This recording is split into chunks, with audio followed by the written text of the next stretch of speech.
Inihayag ni Israeli Foreign Minister Gideon Saar noong Martes na hiniling ng Israel ang full demilitarization ng Gaza Strip at ang pag-alis ng Hamas upang magpatuloy sa ikalawang yugto ng Gaza ceasefire deal. Bahagi ang naturang plano ng bagong kondisyon ng Israel na hindi nakasaad sa orihinal na kasunduan. Bagaman walang kasunduan ang Israel at Hamas sa ikalawang yugto, gayon may hiniling nito ang kabuuang demilitarisasyon ng Gaza, Hamas at Islamic Jihad at tuluyang mapakawalan ang mga bihag nito.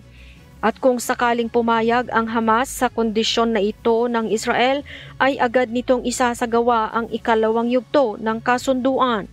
Sa kabilang dako, iginiit naman ni United Nations Secretary General Antonio Guterres na dapat panindigan at maisakatuparan ang mga pangako at kasunduan sa tigil putukan sa Gaza. Imelda Andrada, humahataw sa balita ngayon.